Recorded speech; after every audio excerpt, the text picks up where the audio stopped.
I think it's about dealing with people together, isn't it? And Naomi Dannenberg's down here in the audience. Hi, Naomi.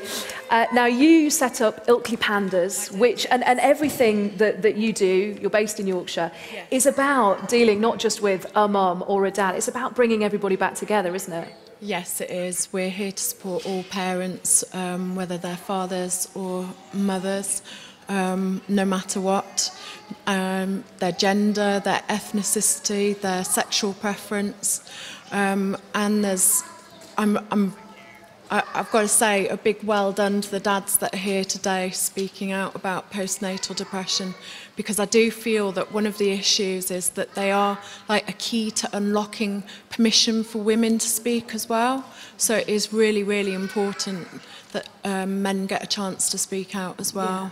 How many people, you said that you help everybody, nobody's turned away, everybody's got a place, but how many people do you find come to you? Because I bet you have pressure if everybody needs some help and advice. Do you get to see everybody? It varies, and different people need different things. Some people need a couple of hours on the phone. My phone number is on the on our Facebook page, Ilkley Pandas. Some people need a little bit of support via email, and some people really need the social interaction and the feeling that they're part of a wider community. Yes, no one size fits all. I think that's good to know as well, isn't it? That it's different things for different people, and that actually whatever you might need, it's out there somewhere. You just need to I think be clear about what you want, not be ashamed if it is, as you say, something that you just need a bit of help on email, or if you need to talk to somebody. It's all about laying that out, isn't it? But you know what? We don't know that we need the help sometimes. I recently joined a group to help me slim, and I was sitting there thinking to myself, why am I here? How does it make me feel? And I was trying to do a bit of homework and a bit of self-reflection and thinking about how somebody might feel coming to Ilkley Pandas. And I was thinking, you know, this feels really good because I'm part of a group of people that feel the same way I do. I'm getting reassurance, I'm having an opportunity to connect and share. And it's not just about being able to be in a safe environment, it's much more than that as well. I think somebody mentioned earlier that we need a village, that it doesn't just take one person to raise a child, it takes a whole community. And I'm afraid in this day and age, when we go to university in one place and then we move away to another place to get a job, we are disparate, and we are away from our parents and away from our peer support group, and you've kind of got to relearn that all. Yeah. Actually, that's a really good point. I mean, going back to our panel, because I go to Slimming Club as well, it's not going particularly well at the moment, as you can tell. But I mean, back to our panel, you know, we will go to groups for all kinds of different things in life. You know, we'll go and we'll run with people, we'll go and lose weight with people. So why are we so shy, Annie, when it comes to getting together in a group and talking about something like our mental health? I think it's just that we're just not used to it. For generations, we've been told in this country, especially about having a stiff upper lip and appearing brave and appearing strong. Something that's really struck me today is those of you who've shared your experiences so far strike me as fabulously strong, eloquent women who I would aspire to be. And yet I know when Neev and I spoke about this earlier, she said that she felt a real shame that she usually presented to the world that she was a strong woman, but the depression made her feel weak inside. And what we need to accept is experiencing some kind of mental health issue doesn't make you weak, it makes you human. I think that's what we need to learn to accept, is that it's okay to be human. Yeah, it is. Speaking of which, I've got my phone out right now. If you're watching us online, if you're involved online, don't forget to use the hashtag #MumTakeover. We'll feed some of your stories in that way and through our audience as well. Naomi, I mean, if there was one, well, I say one, there's going to be way more than one person out there right now thinking, you know what, I'd really like to go to a group like that, but how do I walk through the door? How do I... Because, I mean, you probably had that with a Slimming Club. We all have it with something. You go and you hang around outside. What would you say to people about getting in there? Pandas Foundation strapline is it's okay not to be okay. You can talk, you can share, or you can stay completely quiet. You can join in with the crafts and activities that we do. You can bring your child or get your child babysat. I actually run a playgroup alongside, so we are totally child friendly. You can it's just a place where everybody is free to be who they are. Yeah, it's taking that first step, isn't it? We're all so shy in life, and it's just walking through the door, which actually brings us on really neatly to our next topic about loneliness, which a lot of us feel in life at any time, but loneliness when you're a mum, I think is a big thing. I mean, how many of our mums out there, would you say at any point in any day, in any week, you might have your kids with you, but you still feel lonely? Yeah, exactly. You know, they're great and they're gorgeous, but it's no substitute for conversation sometimes. I was telling you about the YouGov survey that we did for BBC 5 Live. 35% of mums there said that they felt less lonely since they had children versus 36% of dads, so very similar. But over a quarter said that they were more lonely since having children. 27% of mums said they were more lonely even though they had their kids with them. Dads on that one said just 19%, so that's where there's a real difference. Carla Lett is in our audience. Whereabouts are you, Carla? I'm going to climb some stairs to find you. Hello, Carla. It's great to see you.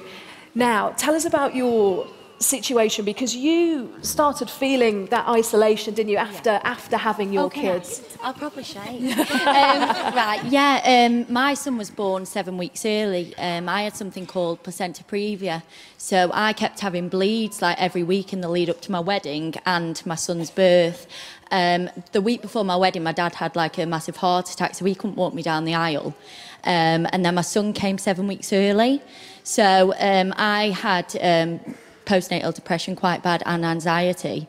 And initially at the time, I don't think you actually realise you've got it, because I was just kind of thinking, oh, is this what being a mum's like? I didn't really enjoy it, but I didn't even dare say I didn't enjoy it. I just pretended that everything was great. And I remember when the midwife used to come around and say, are you okay? I'd be like, yeah, everything's great. Why did you say yes? Why did, when you had so much on? To be honest, what you spoke about, really, I was terrified that I might get my son taken away from me.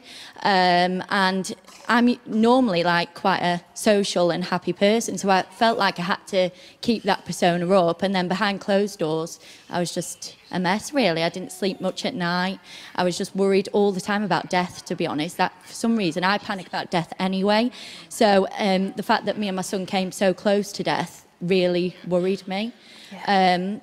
So to help me get over it, I started blogging for My Bump to Baby, which is my website, and I noticed that I couldn't find any local groups and businesses in the area. So what I did is I set up an online directory so that now it covers the whole of the UK, so you can find out local groups and classes up and down the country to go to. It's a free app as well, and it's got recipe sections. Mums can email me if they've got any problems. I blog regularly about my anxiety. Also, as an unmaternal mum, dealing with a child that poos everywhere. That helped me. Blogging about it and talking about it really helped me deal with it, really, to be honest. Fiona Small, I know that you will recognise a lot of what Carla was saying there. Yes, definitely. In terms of the isolation and not wanting to, you know, one of the things that I've found comfort in when you do share is the fact that you're actually kind of self-medicating to a certain degree. And there's this new term that you'll know from a medical perspective called social prescribing.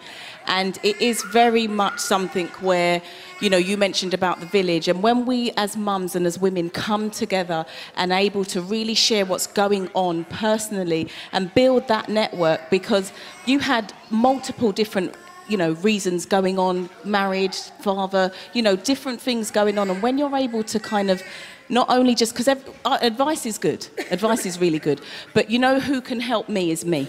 Yeah. I've got to kind of have that light bulb and say, you know what, Fiona, sort yourself out. You've got to wake up one day. And, the way that I've found, even being able to share, once upon a time, I used to feel so ashamed to share my story, but now sharing it and other people saying, I went through that. Or I didn't know that, you went through that. I wouldn't have looked at a person like you and thought you went. I'm like, what does that mean? But, you do think to yourself, when you're able to interact with others, but really find that network, that peer support, that social prescribing is what medical professionals call it, is so important. It is, yeah. And as you said there, and as you've explained so eloquently, you can also, depending on what position you're in, whether you're old, whether you're young, whether you're a single parent, there are so many things that feed into that. Stacey, I know you've got Amy you with you there? Yes, I'm with Amy Nicole, and you can relate to this so well, can't you? Because you said that being a young mum made you feel extremely isolated. Yeah, so not just a young mum, but also a single mum. When I was about 24, I discovered I was working in London, you know, normal, just got into my career, and I found out I was unexpectedly expecting, and it was a shock to me, it was a shock to my family, it was a shock to my granddad, and I instantly felt really ashamed of myself, which was, I think we in this country we have a don't get pregnant approach to sex education, and I think that had been drilled into me so much that the worst thing I could do was get pregnant. I know exactly how you feel. You know, but I was 24, you know, I wasn't a teenager, but still. And then when I had my baby, when I was 2 months pregnant, his dad decided he didn't want anything to do with him. And then when he was born, I felt isolated because my friends no longer understood me. And I think they just saw a baby as a route to the end of my career. I was going to be fat forever. Just a loneliness. Everything was just going to end for me. Absolutely, you feel like you've got nothing in common with your friends anymore because you're on a completely different path. You've got something that you wanted to put to the panel. Yes, so what I found was that young mums are still being stigmatised in this country. There's still an expectation of us that is not much. We're not going to do much. And then when we do, it's like, oh my God, you're doing so well considering. And the subtext of that is, we didn't expect you to do well because young mums, particularly single mums, they don't do well. So when we do, we're almost seen as an exception to the rule. And I want to know, why are we continuing with this stigmatization of young mums? Yeah. There's a misunderstanding of young motherhood, I think. And it's discouraged as well. Like, there's kind of a tendency at the moment to encourage women to wait, freeze their eggs, and that is how you be a success. You can't be a success if you have a baby in your 20s, but you can. So I want to know why we push this message that young motherhood is not recommended. Yeah, you kind of get that feeling, don't you? I mean, I was in my 30s when I started trying to have kids, and I was a middle-aged / old, mature mom. So it's almost like whatever position you're coming from, there's somebody somewhere who's trying to kind of knock that down. I mean, I suppose, Claire, that's a good one for you to answer, because you deal and you work with mums of all different ages. How do you not... It's patronising. It's like you say, Amy, isn't it? It can be really patronising. How do you support people without making them, particularly young mums, feel that way? I think there can be some really basic things that can be done in the types of conversations that you have. So certainly, I've heard from teenage mums who've said, do you know what? Nobody's ever said congratulations to me. I've come this far and I've seen my midwife and all my friends are just a bit like, oh, we don't really know what to say. And actually, something as basic as saying congratulations and accepting what's happened in that person for the decision, or maybe they didn't make a conscious decision, but they are where they are. So it's really important that we really think about really basics of communication and how we interact and how we talk to people to make them feel not judged, and from there we need to develop better services that are more inclusive of our young mums. Certainly there are some really good things that are happening already, but we can certainly get better, and I think communication is key to that. Yeah, and if that's something that you've experienced as well, don't forget to use the hashtag this afternoon. This is all going online as well, #MumTakeover. If it's something that you've maybe experienced, tell us what it felt like, and actually give us some advice as well, and particularly if you got over that. It's all about sharing and just talking about our experiences, really. And if you've got some advice to throw in as well, that thread is there, that hashtag is there, #MumTakeover, bbc.co.uk/MumTakeover online. Giovanna, who have you got with you next? So I'm sat here with Kerry, and actually we've just been having a chat about how everyone talking kind of sparks more thoughts for us. And Kerry has one child, but she's also stepmom to lots and lots of children. But she's also blind. So, that feeling of being excluded and not being included is very different for you. It is very different for me, because I never grew up in my local community anyway. From the age of 4, I went away to school. I learned to be very self-sufficient. Thank God I did, because when I eventually got pregnant, I was in a successful job. I lived about 100, maybe 100 miles away from my parents. But I made the conscious decision because of the job that I had. I couldn't have carried on with the job because I was contracted to travel away from home for 2 nights a week. And I made the conscious decision, and because my mum didn't get to see my older sister's daughter grow up, I made that decision to come back home and to quit my job and to come back to Blackpool. And what I discovered was, you know, I didn't go through any of the mental health stuff. I didn't go through that. But what I discovered is there was nothing out there for people who have disabilities. You know, nobody knew. I was making it up as I was going along. My midwife said to me when I made my birth plan, "Can I have a copy of this? Because it will help me with other people who have disabilities, whether they be deaf, whether they be blind." Because a birth plan is about how much you want to be treated, not necessarily, it's not just about medical things.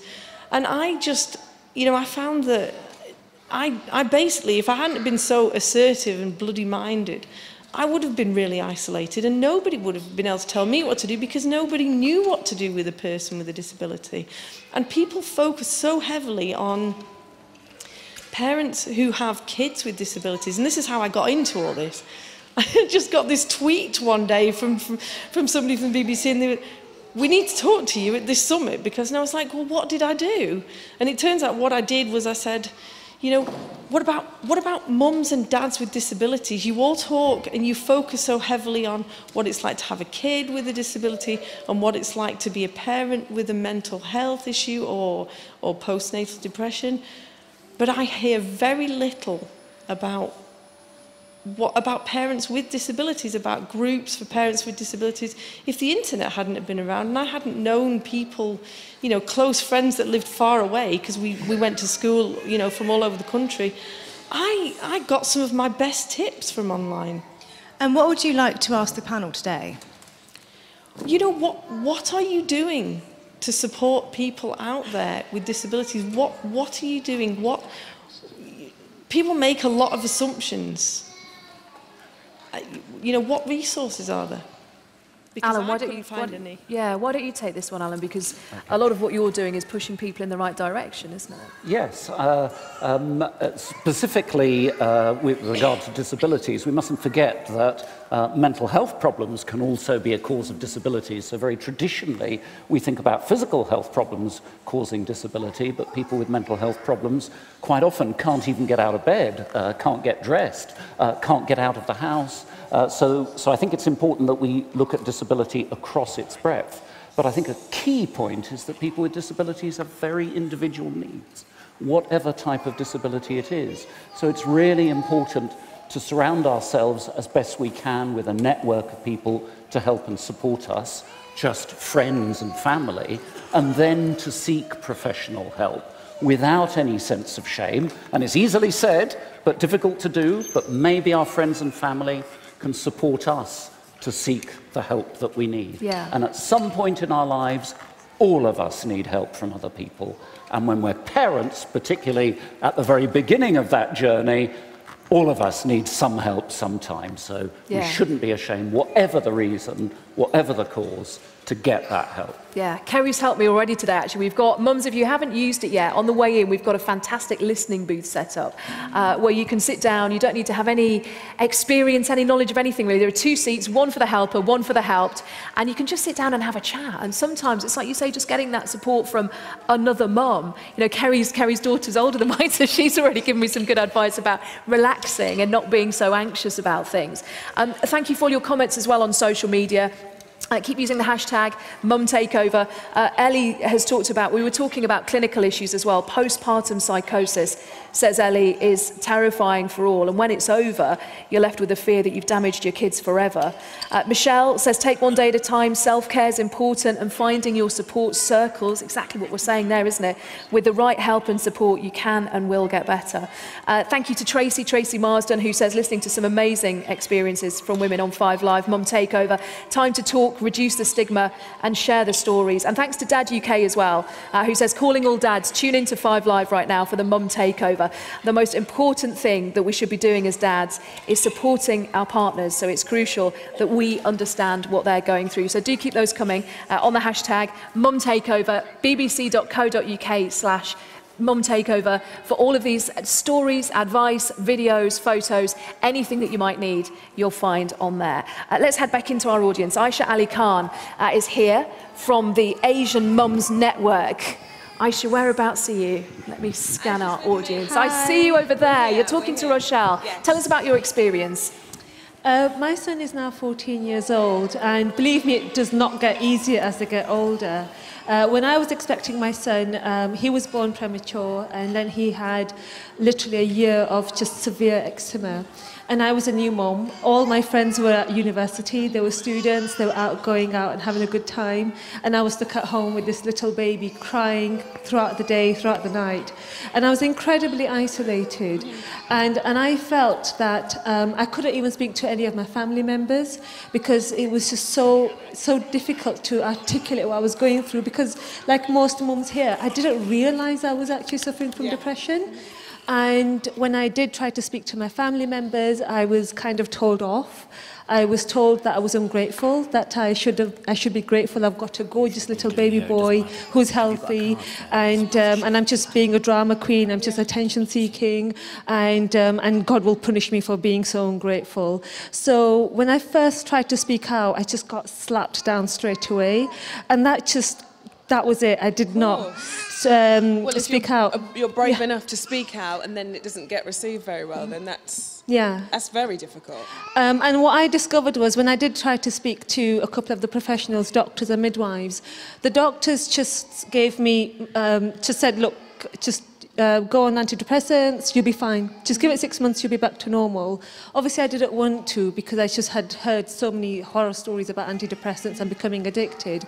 And when I was actually sent off to counselling, I kept on being sent to lovely counsellors, but they were not from my background, so they did not understand the cultural implications of what it was like to have a mother-in-law who was incredibly sort of overbearing, controlling. My ex-husband was non-existent; he was just not there, and it's not something that's encouraged in our community for husbands to support their wives and to take over the parenting and so on. And so I just kind of really struggled along. And it got to a stage where I was depressed for years. And then after my postnatal depression, it became clinical depression. And then I became a single mom. And, you know, I mean, to this day, I have a lot of guilt of how, I mean, I wasn't a mom to my son. I was just I was just in a haze. I was struggling to cope and keep my head above the water. And I was a teacher as well. I was a professional. So I was going in and teaching and working with young adults and then going home until it's just black pit. Was that recognised by your peers at work? Well, initially, no, it was not something I spoke about. But once I started speaking about, you know, this is what had happened, once I'd come through the other side, I was able to talk about it. And then once I started talking, lots of my other professional teacher friends and so on said, oh my God, that's what we went through as well.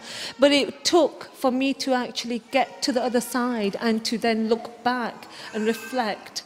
And one of the sort of, even now to this day, I have flashbacks of seeing a counsellor, and the first thing she said to me was, obviously I'd been talking and so on, she let me talk, and she said, it seems you have an issue with your mother-in-law. I'm like, okay. And she said, you must talk to her, you must go home and you must sit her down on a chair and you must tell her, stop doing this to me. And I just thought, you've no idea what my mother-in-law is like. That's easier said than done, isn't it? But like you say, that cultural thing, maybe there needs more time invested in that and the differences that there are out there. Thank you very much, Aisha. Thank you very much. Anna. Thanks, Rochelle. Thank you again, all of your comments that are coming in on Facebook, on Twitter, using the hashtag #MumTakeover. There's a good one for our panel here, actually. We were talking about this much earlier on. Sarah Jane Woods on Facebook asks about something that all of our mums agreed with at the very start, that fear that if you ask for help, proper professional help, that your child might be taken away. I mean, Alan, why do we have that fear? Well, there's this great myth around that children are removed because you're mentally ill. And is it a myth? Yes, it is. Children are not removed because you're mentally ill. Children might be removed because a whole series of circumstances might put a child at risk, like there's alcohol and drug problems, violence in the family, no housing, and a mental illness on top of that. But just because of a mental illness, no, because these things are treatable. So that I don't see that happening. Absolutely, that in itself is not something to be frightened about, but the myth is extremely prevalent. It really is, because I mean, Annie, we look at it and we assume that people will think that we're not coping. They'll think that we're not on this, we can't do it. And the first thing that they might do is say, well, look, we'll give your child to somebody who can deal with it if you can't. Absolutely. The number one reason that people say on NetMums that they've come to NetMums to talk about it rather than go and see their GP or their health visitor is that fear that someone will take their baby away. And it's your most primal, if you think you're failing as a parent because you've got this, you feel depressed or you feel anxious, you're going to kind of want to retreat into yourself anyway, and then thinking that anybody in the outside world might then take your child, your most precious thing, it really does isolate you, which then compounds the loneliness, which might have been one of the contributing factors to why you got depressed in the first place. It really is a vicious cycle. I think the key thing here is, I've been really interested to hear people's stories, is that people say often the first person they spoke to didn't get it. That might have been their partner, their mother-in-law, their GP. Don't stop at the first hurdle. If the first person doesn't get it, that's not your fault, it's their fault. Keep going, keep knocking on doors, keep pestering people, keep talking until you find the person who does understand you, because they will be out there somewhere, they really will be. Yeah. Stacey, who have you got with you now? I am with Nilufa. Hello. Yeah. And you vlog and blog about being a parent. You've got a strong message that you wanted to talk about today.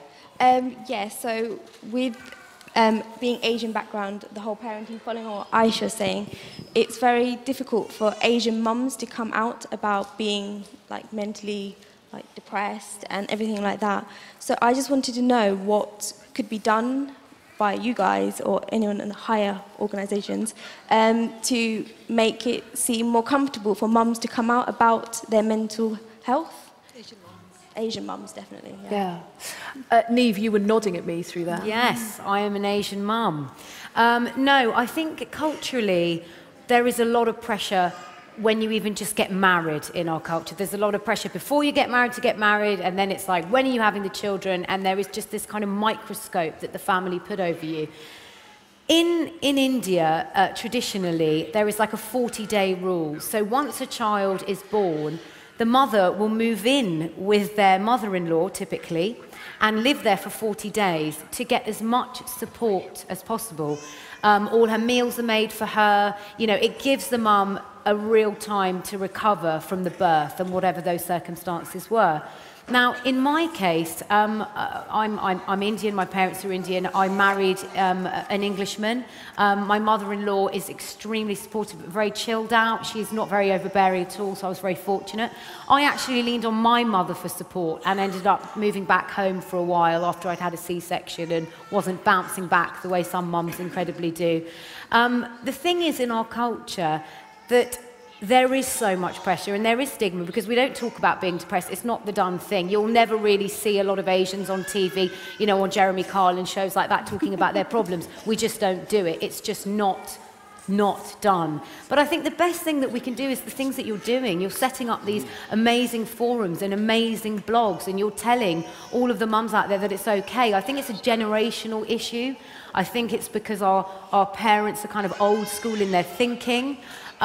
You know, but it is amazing having support, albeit overbearing support. It is still support. I could not have got over my struggles with postnatal depression if it wasn't for my mother's support, allowing me to get sleep, taking the baby so I could have a bath. You know, those things are so important.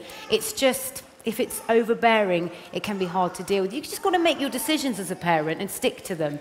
You know, if you decide this is right for your child and that is what you want to do, and you are living with the family and getting support, just stick to those things. Because I think the thing, I was just thinking about what Annie said, a lot about postnatal depression for me was, I started to feel better when I would make daily achievements with my daughter. That's really what spurs you on to feel really good about yourself. It's the failures, and it's focusing on those failures that start to really send you under. So I used to set myself small little goals every day. And I think if I can achieve this with Genevieve, then I'm doing it. I'm making it, and we are getting there. And slowly, as every day went by, we just got better at it. You know, I got better at being a mum and she got better at me being her mum. But, you know, it's about those baby steps. It is about baby steps. I think we're all so focused nowadays on making our children's lives perfect. We all want them to become these amazingly qualified, happy, successful people by the time they turn 18. But that doesn't happen without the individual days that led up to them becoming grown-ups. If we can just focus on getting this moment right, this half hour, this morning, just getting through the little things. It's the sum of the small things that makes the and the big things never end up the way you expect them to, do they? Whenever you plan something that's big and wonderful, it always just ends up not being what you thought it would be. Stacey? I mean, yeah, taking it one step at a time definitely is all you can do, isn't it, when you're a parent? But also, Neev makes such a great point that, you know, you're doing what it is that in your community you need. You're speaking out. You're being the people, the voices of those people who really need you and need that help. Are you in trying to encourage more and more people to get onto that community? I mean, doing this is exactly that, right? Yeah, yes it is. I think because people like myself speak out, we have to reach that point where we just don't care about the stigma. We just don't care about being branded in our sort of language bagel, which means, you know, mentally unstable and so on. And I think there's a real fear, not just for new moms, but within the community anyway, of having mental illnesses, because it's not something that people can ever recover from. And I've come to terms with the fact that I will live with my mental illness for the rest of my life, and that's fine as well, and I've learned to manage it. In fact, the founder of Asian Mums Network, she was diagnosed nearly 30 years ago, in her early 20s when she fell pregnant, and that was just the beginning of a long battle. And last night we were discussing this, obviously me coming today, and she said, I've been through every single conceivable therapy there is. And she's an Asian woman as well. And for the first 10 years or so, the first decade, she couldn't tell her family, she couldn't tell her mom, she couldn't tell her she was working in a very prestigious job where she just could not have any kind of hint of mental illness, and she just struggled, and that pressure of keeping it inside and keeping it all bottled up actually contributed to her illness continuing for a long time. It does, it makes it worse. And the thing is you're right, it's about acceptance, but not only in your community, acceptance within yourself. And that's something that we all try and push for, and by talking and hopefully getting a wider audience and crushing the stigma that is mental illness, hopefully we can all become a bit more accepting and appreciate that it's something that we might have to live with forever. And back to you, Anna. Yeah, it is that. And I suppose, actually, I mean, Alan, how do we know the difference between struggling? Because I don't think there's anybody anywhere who would say that those first days and weeks after having a baby aren't a struggle. They are really difficult. Your hormones are all over the place. That's not an easy time anyway. So how do you know when it stops being normal new motherhood and starts being something that you maybe need a bit of extra help for? Well, I think you can gauge that maybe you would benefit from some professional help if not only your feelings and emotions are affected continuously for days or weeks on end, but also your thinking. So you're starting to believe that you're a bad mum, or that everything is terrible, or that there's no future, or that you can't get out of this situation. So you're not thinking in a usual way, and also your behaviour. So your emotions, your thoughts, your behaviour. You're not going out, you're not contacting your friends, you're avoiding activities. Then that's those three things all happening together so when you are withdraw, a clue that you could benefit from some professional help. Yeah. And it's right that the first person you go to may not be very receptive, but you've got to keep going, and you've got to use your friends and family to help you keep going. Yeah. And the commonality, whatever the cultural difference is, the commonality between women and, in fact, dads at this time in their experiences of mental ill health is the same all over the world. Yeah. In rural India, we know that depression in pregnancy and postnatally is just as common, if not more common, than it is here. And death by suicide is one of the most common forms of death in mums having a baby in this country and all around the world. Yeah. So we need to support each other to get the help we need when things look that bad. Yeah, in fact, it's interesting you talk about, and we do kind of separate ourselves out. You talk about what happens elsewhere in the world. I went to South Sudan with 5 Live, and I've lived a life of always avoiding programs that show people giving birth because I had a miscarriage and I had a 22-week loss. So it's something that I always have shied away from. And when I was there, we went to a maternity hospital and I walked in just as a woman was giving birth. And I had 2 C-sections, so it was something I'd never seen before. And she made me feel, not intentionally, but I just looked at her, you know, she was giving birth, it was incredible, she did a brilliant job, she got up, she washed herself off with a bit of water, she walked through and sat down, somebody gave her a baby, she started to breastfeed, they handed her 1 paracetamol for pain relief, 1 paracetamol, and I just looked and thought, wow, that's incredible. And who is the perfect mum that we're measuring us? Because somebody somewhere must be the perfect mum. You talked about being a bad mum. Who are we measuring ourselves against, do you think, Annie? Oh, it's hard, isn't it? We are bombarded, I think, these days with examples of people who appear to be leading perfect lives. It isn't just celebrities anymore, is it? We only have to open our Facebook accounts to see that our best friend seems to be having the most marvellous time and we're really, really not. I think the point is we need to check in with ourselves and say, come on, stop comparing myself to somebody else. This isn't brilliant. You can only ever be the best version of you. You can't be the best version of anybody else, so what's the point in trying? I really think we need to stop trying to compare ourselves to others, be it in motherhood or in any other kind of sphere of our lives. We're never going to be the same as anybody else. One of the things I think I would love to see out of today is that let's celebrate the women who've faced a maternal mental health issue as people who've overcome something really, really difficult and emerged the other side stronger and better. It should be something to be really, really proud of, amazingly proud of.